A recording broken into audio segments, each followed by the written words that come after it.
ముందు చిన్న ప్రార్థన చేద్దాం. తలచినట్టయితే మమ్మల్ని మిగిలి ప్రేమిస్తున్న పర్లేకపోతే తండ్రి, సరస్వతి దేవానికి వదిలాం నాయన. ప్రభా, ఈ ఉదయకాల సమయంలో విలువైన సమయానికి వెళ్తున్నాం తండ్రి. ఈ విలువైన సమయంలో మీరు మాతో మాట్లాడండి, బలపరచండి ప్రభా. దుప్పు నీటి వాళ్ళతో ప్రభా ఆశపడినట్లు మా ప్రాణం నీ కొరకు ఆశపడుతుంది ప్రభా. మీరు మాతో మాట్లాడండి, బలపరచండి.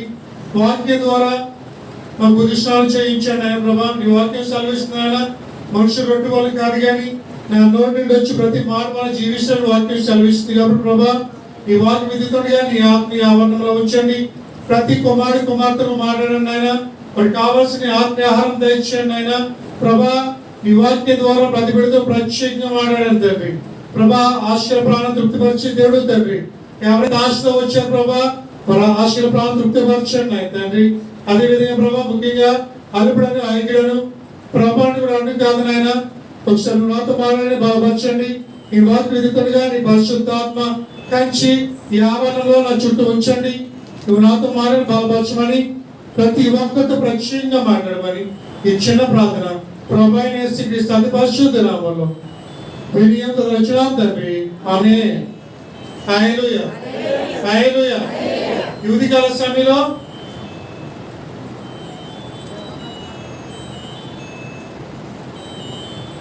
దేవుడు మనతో మాట్లాడబోయే వాక్య భాగము, ప్రత్యేక అంశము ఆత్మీయ విద్య అనుభవం గురించి మీతో మాటలు ఆశపడుతున్నాను. ఆత్మీయ విద్య అనుభవం. నాకు తెలిసినంత వరకు మీ అందరికీ మిద్దెలు అంటే ఏంటో తెలుసు.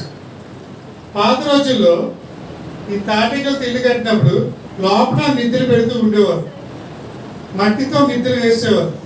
ఆ మిద్దెల మీద సామాన్లు అవి పెడుతూ ఉండేవారు. పాత రోజుల్లో అయితే తాటికలు కట్టినప్పుడు లోపల మట్టితో మిద్దెలు ఉండేవి. ఆ మిద్దెల మీద సామాన్లు పెట్టుకోవడం కానీ చేస్తూ ఉండేవారు. అయితే రాను ఏమైపోయిందంటే మనకి ఇల్లు మారిన తర్వాత ఈ నేడల్ని మిద్దెలుగా పిలుస్తూ ఉన్నాం.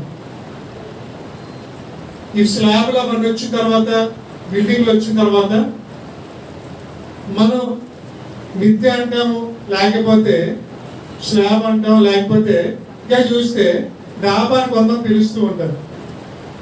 అయితే ఈ ఉదయకాల సమయంలో దేవుడు ఆత్మీయ విద్య గురించి కొన్ని విషయాలు మీతో మాట్లాడి ఆశపడుతున్నాను.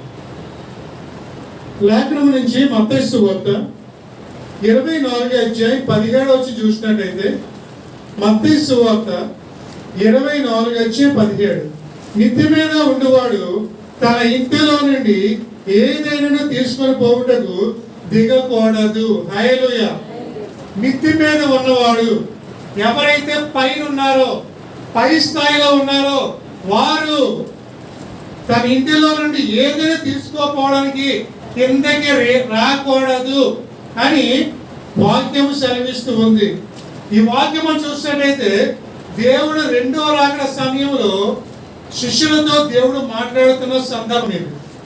ఆ టైంలో యేసు ఒక మాట చెప్తాడు, మీరు మిద్దె మీద ఉన్నారు కాబట్టి పైన మీరు కిందకి రాకూడదు, మీ ఇంట్లోకి వచ్చి ఏమి తీసుకుపోకూడదు అని వాక్యం సెలవిస్తూ ఉంది. హల్లెలూయా. అయితే యేసయ్య ఎందుకు కిందకి రావద్దు అంటున్నాడు? మిద్దె మీద ఎందుకు ఉండిపోమంటున్నాడు? కిందకు వచ్చి ఎందుకు ఏమి తీసుకోకూడదు అని వాక్యలాగ్నం సెలవిస్తుంది. చెప్తాయి కొన్ని విషయాలు మీతో. చాలా మంది సాయంత్రం ఎక్కడికి వెళ్తామండి చెప్పండి? సాయంత్రం ఎక్కడికి వెళ్తాం? మేడ మీదకి వెళ్తాం, అంటే మిద్దె మీదకి వెళ్తాం. మళ్ళీ కిందకి వస్తామా రామా? మళ్ళీ ఇంట్లోకి వస్తాం. అయితే నేను ఈరోజు మాట్లాడే అంశము ఆత్మీయ మిద్దె గురించి మాట్లాడి ఆశపడుతున్నాను. యేసు ఎందుకు మాట శిష్యుతో మాట్లాడుతున్నాడు? అసలు మిద్దె మీద ఎందుకు ఉండిపోవాలి? ఎందుకంటే మన జీవితంలో యేసు మాట అంటాడు. కొలసీలకు రాసిన పత్రిక 3:2 చూస్తే, కొలసీలకు రాసిన పత్రిక 3:2 మీరు పైన వాటి మీదనే గాని భూ సంబంధమైన వాటి మీద మనస్సు పెట్టుకొని కూడా. హల్లెలూయా. మనము పైనున్న వాటి మీదే మనసు పెట్టాలి, కిందున్న వాటి మీద మనసు పెట్టకూడదు. అంటే మనం పైకే చూడాలి తప్ప కిందికి చూడకూడదు. ఎందుకంటే పైన పరలోకం ఉంది, కింద భూ సంబంధమైన విషయాలు ఉన్నాయి. మనం ఇప్పుడు కూడా పై ఉన్న వాటిని వెతకాలి. పైన శాంతి, సమాధానం, దీర్ఘశాంతం ఇవన్నీ వెతకాలి తప్ప భూలోకంలో ఉన్న శరీరాస, నేత్రాస, జీవముని వెతకకూడదని వాక్యం సెలవిస్తూ ఉంది కుమార్తె. కాబట్టి పైన ఉన్నవాడు పైనే ఉండాలి, కిందకి రాకూడదు. దావీదు మహారాజు మాట్లాడాడు, పాపా ఎక్కలేనంత కొండ వేగి నన్ను ఎక్కించు అన్నాడు తప్ప ప్రభా కిందకి దించి అని అనలేదండి. హల్లెలూయా. దావీదు మహారాజు గొర్రెలు కాసుకుంటూ ఆయన ఇశ్రాయేల్లో ఉన్న ఆ కొండ ప్రాంతానికి వెళ్ళిపోయి ఆ కొండలు చూస్తూ చెబుతున్న మాట, ప్రభా ఎప్పటికైనా ఈయన కొండ మీదకి వెళ్ళాలి, ఈయన కొండ ఎక్కాలి అని ప్రతిరోజు దావీదు మహారాజు పాటలు పాడుతూ ఉన్నాడు. దేవుడు ఆ పాటలు విని ఆ మోడ ఆలకించి దావీదు మహారాజుని ఆ కొండపైకి ఎక్కించాడండి. హల్లెలూయా. గొర్రెలు కాసుకున్న వ్యక్తిని ఇశ్రాయేలు రాజులుగా చేశాడు. మనం కూడా అదే చెప్పు, నన్ను కూడా ఎక్కలేనంత కొండపైకి ఎక్కించు, ఉన్నతమైన స్థానానికి తీసుకువెళ్ళు. నా ఆత్మీయ జీవితంలో కానీ లేకపోతే ఈ లోకానుసరంగా కానీ ఏ విధంగా అయినా సరే నన్ను ఎప్పుడు అడగచ్చు, తలగానే ఉంచు కానీ తోకగా ఉంచకు అని మన వ్యక్తిగత ప్రార్థనలో మనం ఖచ్చితంగా దేవుని జ్ఞాపకం చేసుకోవాలి. హల్లెలూయా, హల్లెలూయా. శ్రద్ధగా ఆలకించే దేవుని వాక్యం. ఈ ఉదయకాల సమయంలో మనం ఎక్కడ ఉండాలి? పై మిద్ది మీదే ఉండాలి తప్ప మిద్ది నుంచి కిందకి రాకూడదు. మనం ఉన్నతమైన స్థానంలో ఉండాలి, పై స్థానంలో ఉండాలి. మన ఆత్మీయ జీవితంలో ప్రతిరోజు ఎదుగుదల ఉండాలి తప్ప కిందకి దిగజారే మనస్తత్వం మనకు ఉండకూడదు. హల్లెలూయా. ప్రతిరోజు సంవత్సరాలు గడిచిపోతున్నప్పుడు మన ఆత్మీయ జీవితంలో మన ముందుకి ఎదుగుతూ ఉండాలి. ఇంకెక్కువ మిత్రులు ఎక్కే స్థానంలో ఉండదు తప్ప మిత్రులు దిగే స్థానంలో మనం ఉండకూడదు. మన ఆత్మీయ జీవితంలో ఎప్పుడైనా మనం చూడండి, మెట్లు ఎక్కడం కష్టమా, దిగడం కష్టమా? చెప్పండి. మెట్లు ఎక్కడం కష్టమా, దిగడం కష్టమా? ఎప్పుడైనా కైలాసగిరి వెళ్ళారా మీరు? కైలాసగిరి మెట్లు ఎక్కడమే కష్టమా, దిగడం కష్టమా? ఎక్కడమే కష్టం. సగం దూరం ఎక్కారు ఏం చేస్తాం, కూర్చుండిపోతాం ఒక దగ్గర ఆయాసం వచ్చి.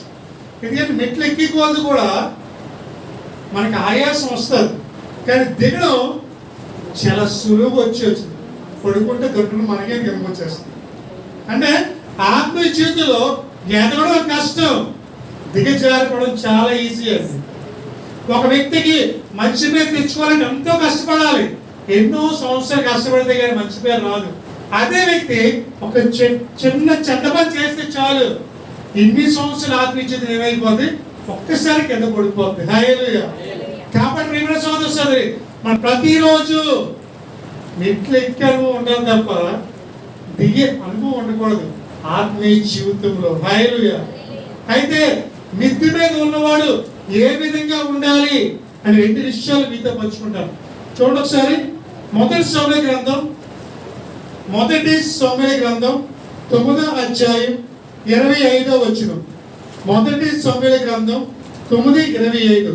పట్నస్థులు ఉన్నతమైన సభల మీద నుండి దిగుచుండగా సమూయేలు సౌలుతో మిద్ది మీద మాట్లాడుచుండెను. హల్లెలూయా. ప్రజలు ఉన్నతమైన స్థలంలోకి కిందకు వస్తూ ఉండగా మిద్ది మీద ఎవరున్నారు? సమూయేలు సౌలు మాట్లాడుచుండెను. హల్లెలూయా. సమూయేలు ఒక ప్రవక్త. తల్లి గర్భంలో ఉండగానే సమూయేలు దేవుడు ఒక ప్రవక్తగా ఎన్నుకోవడం జరిగింది. సమూయేలు ఎవరి మీద చెయ్యేస్తారో వాళ్ళ రాజుగా దేవుడు అభిషేకించాడు. అంత గొప్ప ప్రవక్త సమూయేలు ప్రవక్త. సమూయేలుతో సౌలు మాట్లాడుతూ ఉన్నాడు. సౌలు ఎవరితో సహవాసం చేస్తున్నాడు? ఒక ప్రవక్తతో సహవాసం చేస్తున్నాడు. సౌలు తండ్రి గాడిదలు కాసుకుంటూ బ్రతికేవాడు, గాడిదలతో సహవాసం చేసేవాడు. అటువంటి సౌలు ఇప్పుడు ఎవరితో మాట్లాడుతున్నాడు? సమూయేలుతో మాట్లాడుతున్నాడు. మిద్దె మీద ఉండి ఒక ప్రవక్తతో మాట్లాడుతున్నాడు. అంటే మిద్దె మీద ఉన్న వారికి ఏ సహవాసం ఉండాలంటే పరిశుద్ధుల సహవాసం ఉండాలి. హల్లెలూయా. ఎవరి సహవాసం ఉండాలి? పరిశుద్ధుల సహవాసము. సమూయేలు పరిశుద్ధుడు. పరిశుద్ధులతో సౌలు మాట్లాడుతూ ఉన్నాడు. సౌలు కూడా దేవుని చేత అభిషేకించబడిన వాడే. సౌలు కూడా దేవునితో నడిపించబడిన వాడే. ఆ సౌలు ఎవరితో మాట్లాడుతున్నాడు? ఒక ప్రవక్తతో మాట్లాడుతున్నాడు. క్రైస్తవులు పరిశుద్ధులతో సహవాసం చేయాలి. మిద్దె మీద ఉన్న మనము మంచి వారితో సహవాసం చేయాలి. ఎందుకంటే ఒకసారి అంటాం కదా, ఎక్కువ కాలం ఒకతో సహవాసం చేస్తాంట వీరు వారైపోతారంట. హల్లెలూయా. మంచివారితో సహవాసం చేస్తే మంచివారు అవుతారు, చెడ్డవారితో సహవాసం చేస్తే చెడ్డవారు అవుతారు. అందుకని కదా దుష్టులు ఆలోచన చెప్పిన పాపుల వారిగా అపహాస్యులు కూర్చుని చోట కూర్చుండక. హల్లెలూయా. అంటే వారితో ఎందుకు కూర్చుని అంటున్నాడు? మనకు కూడా వాళ్ళగా మారిపోతామేమో అని. మన మాట తీరులో, మన ప్రవర్తనలో, మన చూపులో వాళ్ళగా మారిపోతామని భయంతో యేసే వాళ్ళు తిరగొద్దు అన్నాడు. త్రాగే వాళ్ళతో సహవాసం చేస్తే తాగుబోతులు అయిపోతారు. అంతే కదా. ఇప్పుడు చెడ్డ మాటలు మాట్లాడే వాళ్ళతో సహవాసం చేస్తే చెడ్డవారు అయిపోతారు. పరిశుద్ధులతో సహవాసం చేస్తే పరిశుద్ధులుగా మార్చబడతారు. హల్లెలూయా. మన ఫ్రెండ్షిప్ ఎవరితోని అనేది చాలా ప్రాముఖ్యం. మన పిల్లలు సహవాసం చేస్తారు. ఆ సహవాసం పిల్లలు కానీ యవనస్తులు కానీ మంచి సహవాసం లేకపోతే వాళ్ళ నడతలు పాడైపోతాయి. కుమార్తె మనం చేసే స్నేహము మంచిదై ఉండాలి. హల్లెలూయా.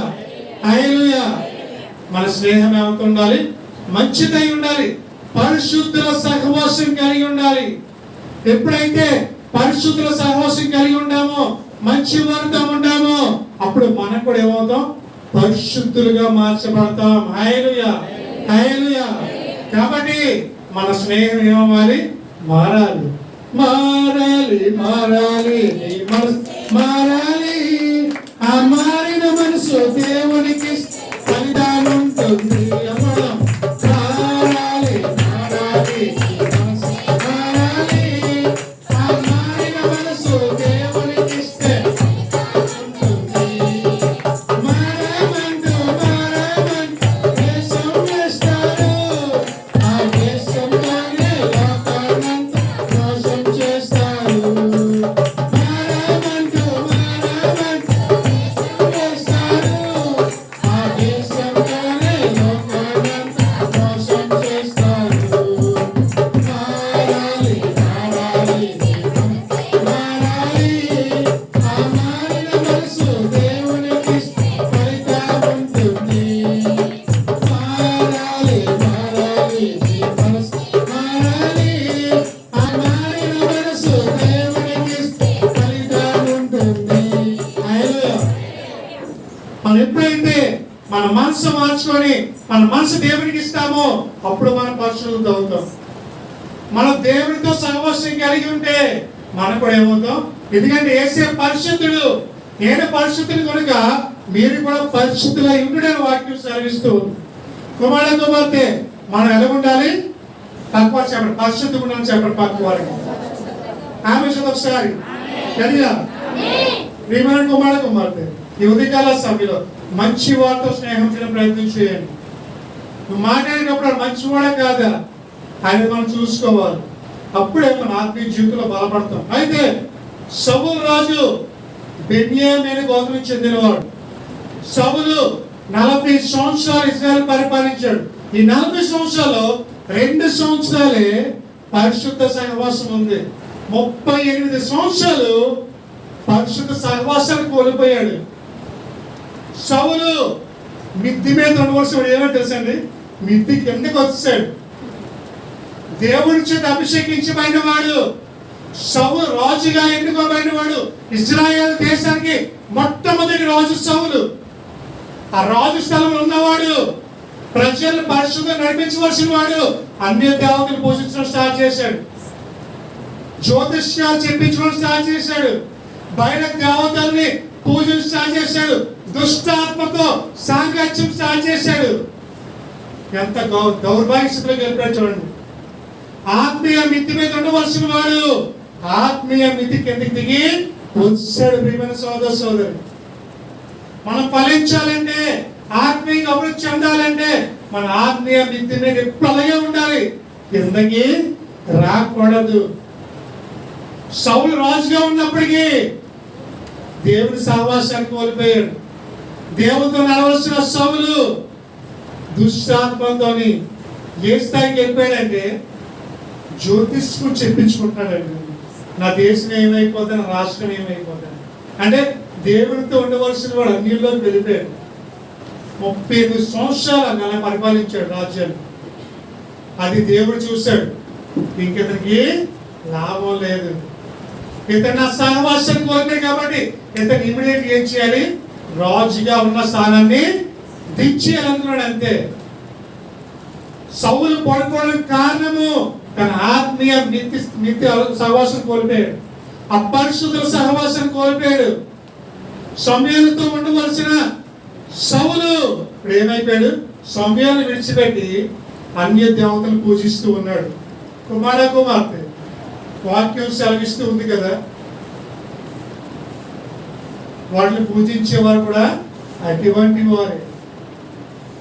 కాబట్టి మనం దేవునితో సహవాసం కలిగి ఉండాలి, పరిశుద్ధులతో మాట్లాడాలి, మంచి వారితో మనది, సంఘాలతో సహవాసం, దైవ దోషంతో సహవాసం, సంఘ పేరుతో మంచి సాంగత్యం కలిగి ఉంటే మనకు కూడా ఏమవుతాం, ఆశీర్వాదించబడతాం. హల్లెలూయా, హల్లెలూయా. కాబట్టి మొట్టమొదటి అనుభవం పరిశుద్ధుల సహవాసం కలిగి ఉండాలి. రెండుగా చూసినట్లయితే మత్తయి సువార్త 8:11 చూసినట్లయితే అనేకులు తూర్పు నుండి పడమటి నుండి వచ్చి అబ్రహాంతో కూడాను, ఇస్సాకుతో కూడాను, యాకోబుతో కూడాను పరలోక రాజ్యమందు కూర్చుందురు. హల్లెలూయా. ఇక్కడ ఇంకో మిత్తి ఉంది, పై స్థానం ఏంటంటే పరలోక రాజ్యం. ఎవరైతే పరిశుద్ధులతో సహవాసం కలిగి ఉంటారో, మిత్తి మీద ఉంటారో ఎక్కడికి వెళ్తారంట, పరలోకంలోకి వెళ్ళమే కాకుండా అక్కడ ఉన్న అబ్రహాముతోను, ఇస్సాకుతోను, యాకోబుతో కూడా కూర్చొని వారితో మాట్లాడొచ్చాడండి. ఎంత గొప్ప యోగ్యత అండి. అలా అబ్రహాం అబ్బాయిని పలకరించొచ్చాడు, ఇస్సాకు ఎలా ఉన్నారు బాగున్నారని పలకరించొచ్చాడు, యాకోబు గారు ఈ పరిస్థితి ఏంటని అడగొచ్చాడు. ఎంత గొప్ప యోగ్యత చూడండి. చక్కగా అబ్రహాం గారు ఈ విశ్వాసం చాలా గొప్పదని మాట్లాడొచ్చాను. ఎంత గొప్ప, నువ్వు అబ్రహాంతో మాట్లాడతావంటే నీకు ఎంత యోగ్యత అండి. అబ్రహాము, ఇస్సాకు, యాకోబులతో మాట్లాడే ఒక శక్తి ఉంది దేవుడు అనుగ్రహిస్తాడండి. మనం ఎక్కడ ఉండాలి, ఆత్మీయ మిద్ది మీద ఉన్నప్పుడే. కిందకి దిగావంటే ఇక పరలోకంలో ఛాన్స్ లేదు. హల్లెలూయా. పరలోకంలో ఎంట్రీయే లేదండి. ఎప్పుడైతే నువ్వు ఆత్మీయ మీద కిందకు వస్తావో నీకు పరలోకంలో స్థానము లేదు. ఆ మిద్ది మీద ఉంటే నువ్వు కూడా ఆశీర్వదించబడతావు. పరలోకంలో అబ్రహాముతో, ఇస్సాకుతో, యాకోబుతో మాట్లాడే శక్తి దేవుడు నీకు అనుగ్రహిస్తాడు. ఆ అనుభవంలోకి నువ్వు వెళ్ళాలంటే నువ్వు ఎక్కడ ఉండాలి, ఈరోజు ఆత్మీయ మిద్ది మీద ఉండాలి. హల్లెలూయా. మేడ ఎక్కుతున్నావు మంచిదే, ఆ మేడ మీద ఉన్నప్పుడు నీ చూపు ఎటువైపు ఉంది. హల్లెలూయా. మేడ మీద చూడండి, మేడ మీద ఏం కనిపిస్తుంది అండి, లోకమంతా కనిపిస్తుంది. దావీదు మేడ ఎక్కాడు, ఏం కనిపించింది, పాపం కనిపించింది. కిందకి చూసినాడు, కిందకి చూశాడు, పాపం చేశాడు. మన ఆత్మీయ జీవితంలో మన చూపు దేవుని వైపు ఉండాలి తప్ప కిందకి ఉండకూడదు. హల్లెలూయా. తర్వాత చూసినట్టయితే పరిశుద్ధ వాక్యం నుంచి అపోస్తల కార్యములు 1:13-14. అపోస్తల కార్యములు 1:13-14. వారు పట్టణంలో ప్రవేశించి తమ బస చేయుచుండిన మేడగదిలోనికి ఎక్కిపోయారు. వారు ఎవరనగా పేతురు, యోహాను, యాకోబు, ఆంద్రియా, ఫిలిప్పు, తోమ, బర్తలోమియా, మత్తయి, అల్ఫై కుమారుడు యాకోబు, చెరుతోమి అనబడిన సీమోను, యాకోబు కుమారుడు యోధాను వారు. వీరందరూ వీరితో కూడా కొంత స్త్రీలు యేసు తల్లి అయిన మరియయు ఆయన సహోదరులను ఏక మనసుతో ఎడతెగక ప్రార్థించిరి. హల్లెలూయా, హల్లెలూయా. వాళ్ళు ఎక్కడ ఉన్నారు? వీళ్ళందరూ మేడ గదిలో అంటే మేడ మీద ఉన్నారు. ఉండి వాళ్ళు ఏం చేస్తారంటే ప్రార్థన చేయొచ్చుండేది. హల్లెలూయా. మొట్టమొదటిగా పరిశుద్ధుల సహవాసం ఉండాలి.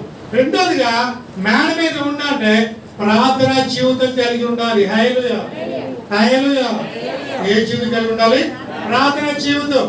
మన మేడ మీదకి వెళ్ళి ప్రార్థన చేసుకునే అనుభవం ఉండాలి. వీరందరూ కలిసి ఏం చేస్తారు? దేశంలో తల్లి కూడా వెళ్ళి మేడ గదిలో ప్రార్థన చేయించున్నారు. మనం కూడా మేడ గదిలోకి వెళ్ళి ప్రార్థన చేసుకునే అనుభవం ఉండాలి. ఈ రోజులో మనం చాలా మంది మేడ కడుతున్నాం. అందులో గది ఉంటుంది. గదండి ప్రార్థన గది. హల్లెలూయా. లేకపోతే ఒక మేడ గదిలో ప్రార్థన గది పెట్టుకుంటాం. ఆ ప్రార్థన గదిలోకి వెళ్ళి ఏం చేస్తాం? ప్రార్థన చేసుకుంటాం. సపరేట్ గది పెట్టించుకుంటాం. ప్రార్థన గది. మరి ఎంతమందిగా ప్రార్థన గది అని తెలీదు. లేదా ప్రార్థన ఎంతమందిలో ప్రార్థన చేస్తున్నారు. లేకపోతే మీరు చేసే స్థలమే ప్రార్థన గదిగా మారిపోతుంది. హల్లెలూయా, హల్లెలూయా. ఎందుకంటే ఎక్కడైతే ఇద్దరు ముగ్గురు కూడి నా నామ ప్రార్థన చేస్తారో వారి మధ్య నేను ఉంటాను. హల్లెలూయా. మెలకువగా ఉండి ప్రార్థన చెయ్యుడి. శిష్యులు పడుకున్నారు. యేసుప్రభు ఏం చెప్పాడు? మీరు మెలకువగా ప్రార్థన చేసుకోండి బాబు, నేను వెళ్ళి నా దేవుడితో మాట్లాడి వస్తాను. ఈలోపు ఏం చేస్తారు వాళ్ళు? అప్పుడు యేసు అంటాడు, పోయి నిద్రపోతున్నారా? మీకు ఏం చెప్పాను? నువ్వు ఏం చేస్తున్నారు? శోధనలోకి ప్రవేశించుకుంటున్నట్లు మెలకువగా ఉండి ప్రార్థన చెయ్యుడి. హల్లెలూయా, హల్లెలూయా. మెలకువగా ఉండి ప్రార్థన చేయాలి. మన మేడ గది మీదకి వెళ్ళి ఏం చేయాలి? ప్రార్థన చేసే అనుభవం. ఎప్పుడైతే వీళ్ళందరూ వెళ్ళి ప్రార్థన చేస్తున్నారో వారి మీదకి ఏమొచ్చిందో ఒకసారి పరిశుద్ధ లేఖనంలో అపోస్తలుల కార్యం 2వ అధ్యాయం మొదటి 2 వచనాలు. అపోస్తలుల కార్యములు 2వ అధ్యాయం మొదటి 2 వచనాలు. పెంతెకోస్తు పండుగ దినమున వచ్చినప్పుడు అందరూ ఒక చోట కూడినప్పుడు వేగముగా వీచు బలమైన గాలి వంటి ఒక ధ్వని ఆకాశం నుండి అకస్మాత్తుగా వారు కూర్చి ఉన్న ఇల్లంతయు నిండెను. హల్లెలూయా, హల్లెలూయా. వారందరూ మేడ గదిలో ఏకాత్మతో ప్రార్థన చేస్తున్నప్పుడు, ఏక మనస్సుతో ప్రార్థన చేస్తున్నప్పుడు వారి మీదకి బలమైన గాలి వీచెను. హల్లెలూయా. బలమైన గాలి ఆ పరిశుద్ధాత్మ దేవుడే. ఆ బలమైన గాలి అభిషేకం. ఎప్పుడైతే వాళ్ళ మీద అభిషేకం వచ్చిందో వాళ్ళు భాషలతో మాట్లాడడం స్టార్ట్ చేశారు. అన్య భాషలలో దేవునితో మాట్లాడడం స్టార్ట్ చేశారు. అది ఎప్పుడు జరిగిందంటే వారు ప్రార్థన చేయుచుండగా. హల్లెలూయా. మనము కూడా ప్రార్థించే సమయం ఉండాలి. మేడ గది మీద ప్రార్థన మనస్సు, ప్రార్థన చేసే ఏక మనస్సు ఉండాలి. నువ్వు మేడ గదిలోకి వెళ్ళావు, పైకి వెళ్ళావు, ఆ పై స్థలంలో నీకు ఉండవలసిన రెండోదిగా ప్రార్థన అనుభవం నీకు ఉండాలి. క్రైస్తవుగా జీవిస్తున్నావు, ప్రార్థన జీవితం లేకపోతే క్రైస్తవుడు కాదు. కుమార్తె, నీకు ప్రార్థన జీవితం లేకపోతే నువ్వు క్రైస్తవుగా పిలవబడు. క్రైస్తవుడు అంటే మతం కాదండి. క్రైస్తవుడు అంటే ఒక మార్గం. హల్లెలూయా, హల్లెలూయా. క్రీస్తులో ఉన్నవాడిని క్రిస్టియన్ అంటారు, క్రీస్తులో లేని వాడిని క్రిస్టియన్ అంటారు. నువ్వు ఇండియాలో ఉన్నావు, ఏమన్నారు నిన్ను? చెప్పండి, ఏమన్నారు? ఇండియాలో ఉంటే ఏమంటారు? ఇండియన్స్ అంటారు. అమెరికాలో ఉంటే అమెరికన్స్ అంటారు. అలాగే దేవుళ్ళలో ఉంటే, క్రైస్ట్లో ఉంటే క్రిస్టియన్స్ అంటారు. హల్లెలూయా. నువ్వు దేవుళ్ళో లేకపోతే క్రైస్తవులు అలాగంటారు నిన్ను. నువ్వు ప్రార్థన చేస్తే ప్రార్థన చేయకపోతే క్రైస్తవుడు కాదు. వాక్యం చదవకపోతే క్రైస్తవుడు కాదు. నువ్వు దేవుడు అందుకే పౌలు అంటాడు కదా, నేను క్రీస్తుని పోలి నడుచుకున్నట్లు మీరు నన్ను చూసి నడుచుకోండి. హల్లెలూయా. నువ్వు చెప్పగలవా నీ పక్క వార్తలుగా? అమ్మ నన్ను చూసి నేర్చుకున్నాను. నేను చూసా, ఏం నేర్చుకోవాలి? ఎప్పుడు చూసినా ప్రార్థన చేయము, టీవీ ముందు ఉంటే అది చూసి నేర్చుకోవాలా? ఎప్పుడు చూసినా సీరియల్ చూస్తావు, ఎప్పుడు చూసినా పక్క వాళ్ళతో మాట్లాడుతూ ఉంటావు, ప్రార్థన చేయడం మానేసి అది చూసి నేర్చుకోవాలా? నువ్వు నిజంగా ప్రార్థన చేసే సహోదరు అయితే నువ్వు చెప్పగలవు, నా వల్లే ప్రార్థన చేయని. ముందు నువ్వు చేస్తే ఎన్ని చూసి పక్క వాళ్ళు చేస్తారు. హల్లెలూయా. కుమార్తె, నువ్వు మిద్దె మీద ఉన్నావు. నువ్వు ఎక్కడున్నావు ఈరోజు? చెప్పండి, నువ్వు ఎక్కడున్నావు? మీరు ఆత్మీయ మిద్దె మీద ఉన్నారు. ఆ మిద్దె మీద ఉన్నప్పుడు నీకు పరిశుద్ధ సహవాసం ఉండాలి, ప్రార్థన జీవితం కలిగి ఉండాలి. నువ్వు ప్రార్థన చేస్తే పరిశుద్ధ అభిషేకం రావాలి. అది రావాలంటే నువ్వు ఎలా ప్రార్థన చేయాలి? మెలకువగా ఉండి ప్రార్థన చేయాలి. హల్లెలూయా. హల్లెలూయా. కొంతమందికి అండి నాకు చాలా విచిత్రం వస్తుంది. కొంతమంది కుర్చీలో కూర్చుంటారు, కొంతమంది లేకపోతే కొన్ని ప్లేస్ కూర్చున్నప్పుడు ఒక 2 నిమిషాలు కూర్చుంటే చాలండి. బా, కొంతమందికి అంత నిద్ర పడుకుందామని నిద్ర పడదు అసలు. రాత్రి అంతా పడుకుందామని నిద్ర. కొంతమందికి ఒక్క 2 నిమిషాలు ఫ్యాన్ కింద కూర్చుంటే హ్యాపీగా వెళ్ళిపోతారు. హల్లెలూయా. హల్లెలూయా. కుమార్తె, దేవుడు అన్నాడు, నేను ఎప్పుడు వస్తానో తెలియదు కనుక మీరు ఎలా ఉండాలి? మెలకువగా ఉండి. హల్లెలూయా. పక్కన చెప్పండి, మెలకువగా ఉండాలని చెప్పాలి. ఆమె కనుక సార్ ఎలా ఉండాలి? మెలకువగా ఉండాలి. హల్లెలూయా. అదేవిధంగా పేతురు గారు కూడా మేడ మీద ప్రార్థన చేస్తాం. చూద్దాం, అపోస్తల కార్యములు 10వ అధ్యాయం 9వ వచనం. అపోస్తల కార్యములు 10:9. మర్నాడు వారు ప్రయాణమై పట్టణములకు సమీపించినప్పుడు ఇంచుమించు 12 గంటలకు పేతురు ప్రార్థన చేయుటకు మిద్దె మీదకి ఎక్కాను. హల్లెలూయా. హల్లెలూయా. పేతురు గారు ఎక్కడ ఉన్నాడు? ఇప్పుడు మిద్దె మీద ఉన్నారు. హల్లెలూయా. మిద్దె ఎక్కి పేతురు ప్రార్థన చేస్తున్నాడు. అయితే కొర్నేలనే ఒక అన్యుడి దగ్గరికి దేవుడు పేతురు గారిని పంపించాడు. పేతురు గారు మిద్దె మీదకి ఎక్కి ప్రార్థన చేస్తున్నారు. ప్రార్థన చేస్తున్నప్పుడు పేతురు గారికి ఒక దర్శనం వచ్చిందండి. అదేంటంటే ఆకాశం నుంచి దేవుడు పలు రకాలైన జంతువుల్ని ఆహారంగా పేతురు గారిని పంపిస్తూ ఉన్నాడు. హల్లెలూయా. పేతురు గారు అన్నాడు, పేతురు, ఈ జంతువులన్నీ నీకే, అవన్నీ వండుకొని తిని అన్నాడు. హల్లెలూయా. ఇక్కడ దేవుడు ఎందుకో దర్శనాన్ని ఇచ్చాడంటే దేవుడు చెప్తాడు, పేతురు, నా దృష్టిలో అందరూ సమానమే.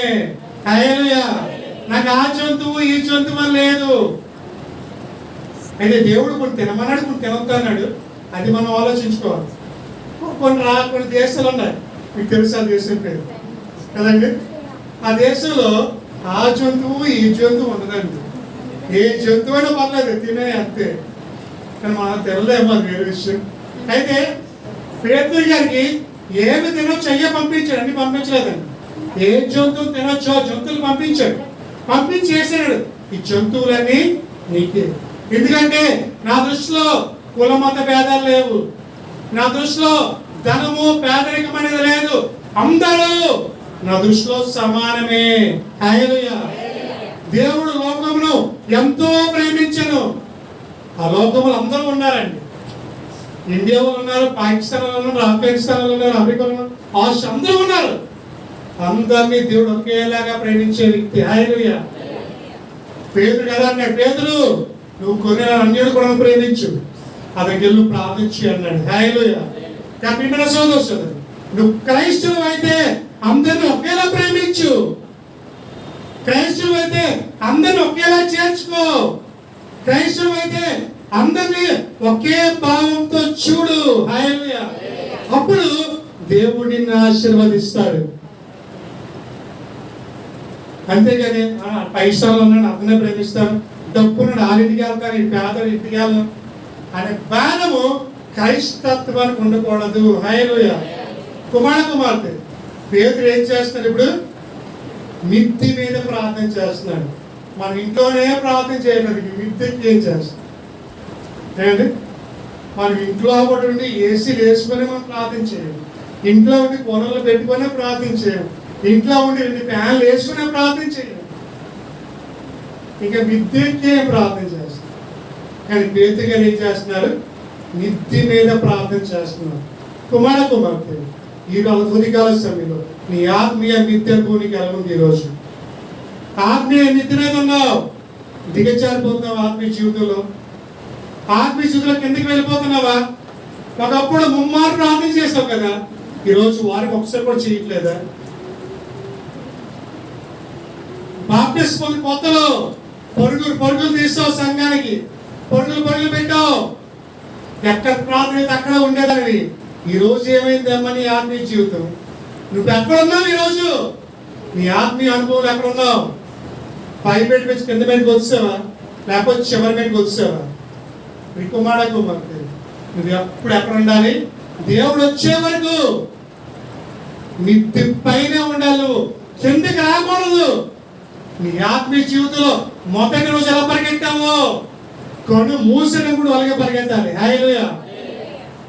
మొదటి ఎలా ప్రార్థన చేసావు, ఈ రోజు అలాగే ప్రార్థించే, రేపు అలాగే ప్రార్థించే. నిన్ను చూసి 10 మంది మారేలా నువ్వు ఉండాలి నీ ఆత్మీయ జీవితంలో. కుమార్తె క్రైస్తవుగా జీవిస్తావు. నువ్వు ఆత్మీయ జీవితం ఏ అనుభవం కలిగి ఉన్నావు? ఏ విధంగా దిగుతున్నావు దేవుల్లో? సంఘ సహవాసాన్ని విడిచిపెట్టకు, దేవుని విడిచిపెట్టకు. నీ ప్రార్థన మిద్దె మీద నుండి ప్రార్థించే, ఉన్నతమైన స్థానంలో ప్రార్థించే, కొండ వైపు చూడు. ప్రభా ఇప్పటికైనా ఎత్తైన స్థానంలో నన్ను తీసుకెళ్ళయ్యా, నా కుటుంబాన్ని ఆ స్థానంలో ఉంచు, నా ఆత్మీయ జీవితంలో అక్కడ ఉంచు, నన్ను కిందకే తీసుకెళ్ళకు. నా ఆత్మీయ జీవితంలో నా జీవితాన్ని అవలపాలు చేయి ప్రభా అని ఎప్పుడైతే ప్రార్థన చేస్తావో ఆ మొర దేవుడు ఆలకించి నిన్ను కూడా దావీదు వలె ఎక్కాలైనంత ఎత్తైన కొండకు దేవుడు ఏం చేయాలనుకున్నాడు? ఎక్కించాలనుకున్నాడు. కుమార్తె ఈ ఉదయకాల సమయంలో ఈ రోజు ఇచ్చేనా ఎక్కడికి వెళ్దాం? ఈరోజు మిద్దె మీదకి వెళ్దాం. నీ ఆత్మీయ కింద ఉండిపోయి నువ్వు ఆత్మీయ మిద్దె మీదకి వెళ్ళవలసిన వాడు అయ్యున్నావు. అలాగే వెళ్ళాలంటే నీ ఆత్మీయ జీవితం ఏం చేసుకోవాలి? అడిగారు కదా, క్రీడ నీ ఆత్మ వర్తించిన ప్రకారంగా అన్ని విషయాలు అభివృద్ధి అవ్వాలని అపోస్తలుడైన పౌలు చెప్తూ ఉన్నాడు. ఆత్మలు అలాగే అభివృద్ధి అవుతున్నాము, అన్ని విషయాలు మనం అభివృద్ధి చేస్తాం. ఈరోజు నుంచి ఒక తీర్మానం తీసుకున్నాం, ప్రభా ఈ రోజు నేను ఎక్కడ ఉంటాను? ఆత్మీయ మిద్దె మీద ఉంటాను ప్రభా. ఎందుకు ఇంకా రాను, మిద్దె మీదే ఉండిపోతాను. ఆ పై స్థానంలో ఉంటాను ఆత్మీయ జీవితంలో. ఎంతగా మాత్రం ఆత్మాశయం ప్రారంభించానంటే ఆత్మాశయం ముగిస్తాను ప్రభా, శరీరాశయం మాత్రం ముగించింది. మనకు తీర్మానం తీసుకుని ఉదయకాల వస్తుంది. ప్రార్థన జీవితం కలిగి ఉండు, పరిశుద్ధుల సహవాసం కలిగి ఉండు. దేవుడిని అబ్రహాం, ఇస్సాకు, యాకోబులతో పాటు పరలోకములో నీతో నిన్ను కూర్చోబెట్టబడదు. ప్రార్థన చేద్దాం, 2 నిమిషాలు కలిసి ప్రార్థన చేద్దాం. ఈ ఉదయకాల సమయంలో దేవుడు మనతో మాట్లాడుతుండగా, అపరిశుద్ధ పేరు మనం బలపరుస్తుండగా 1 నిమిషాలు ప్రార్థన చేద్దాం. నీ ఆత్మీయ జీవితంలో నువ్వు అక్కడ ఉన్నావు. నువ్వు ఆత్మీయ మిద్దె అనుభవం ఉందా లేదా? నువ్వు ఆ విధంగా జీవిస్తున్నావా లేదా? 1 నిమిషాలు ప్రార్థన చేద్దాం.